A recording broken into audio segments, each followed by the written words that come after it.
The next thing the bile does as it moves through the intestines is to balance the immune system. When most people think of the immune system, they think of white blood cells floating through the bloodstream. But over 1/2 of the immune system is actually located in the intestines. The job of the immune system in the intestines is much more difficult than that in the bloodstream. Infections only rarely make it into the blood, but every day our intestines are exposed to millions of parasites, bacteria, and fungi. Because the intestinal immune system is continually at war with these microbes, it is much easier for it to become overly aggressive and start to attack our own tissue. What bile does is to regulate the intestinal immune system, helping to prevent it from becoming overly aggressive and causing autoimmune disorders. If you're suffering from a gut-related autoimmune disorder, it may be because of a blockage of bile flow. The last thing that bile does in the intestines is to kill parasites and candida. Tests show that even the healthiest person still has some degree of parasitic and fungal infection. While there are many antiparasitic and antifungal remedies available in the marketplace, most of them are mildly toxic and therefore unsuitable for daily use. If, however, your bile flow is healthy, then you have a built-in defense against parasites and candida. Well, that about covers what bile does to maintain the health of the intestines, and what happens when bile can't get into the intestines in proper amounts due to the presence of biliary sludge and gallstones. Now, let's turn our attention to what happens when biliary sludge and gallstones cause toxins to back up into the bloodstream. Just as the kidneys remove water-soluble toxins from our bodies, the liver removes fat-soluble toxins from our bodies by putting them into the bile. If the bile gets clogged up due to biliary sludge and/or gallstones, then the fat-soluble toxins can't get out, and they start to build up in the body. One of the first signs that bile is backing up is an increase in cholesterol. This happens because the only way cholesterol can leave the body is through the bile.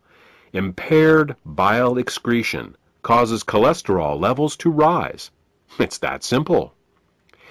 In addition to the levels of cholesterol rising, bilirubin levels can also begin to rise.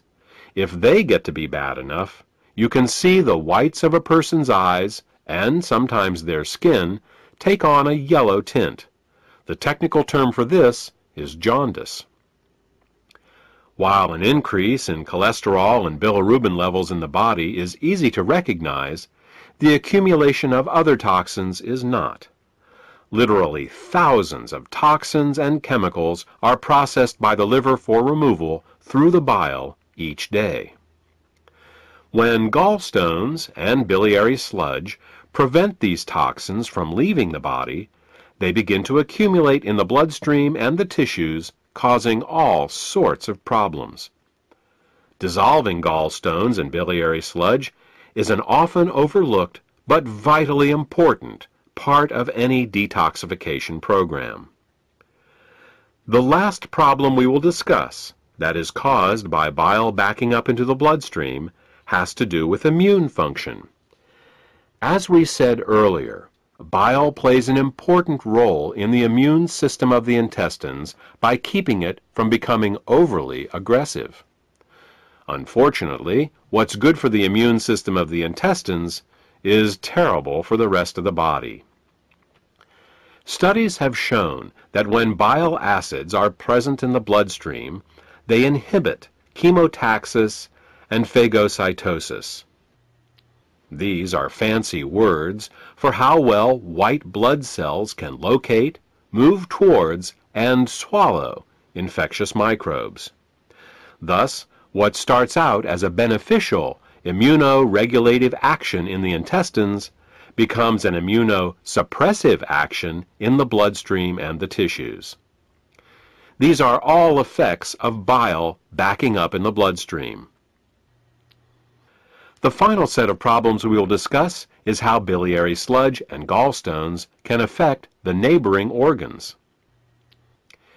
In addition to bile acids backing up into the bloodstream, bile can also back up into the pancreas and liver, where it can cause alkaline burns. This is because the liver, pancreas, and gallbladder all share the same basic plumbing, the common bile duct. There are valves that keep the bile from backing up into the liver and pancreas. If a small stone finds its way into one of these valves, the valve can get stuck in the open position.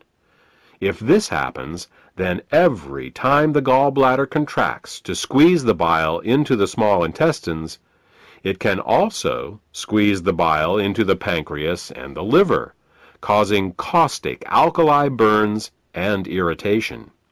You see, very alkaline substances can burn us just as easily as very acidic ones. And with a pH of 9.5, bile is very alkaline. Mild alkali burns for a short time in these organs may only result in local irritation, but over a long period of time, these alkali burns can cause diabetes, hepatitis, and cancer.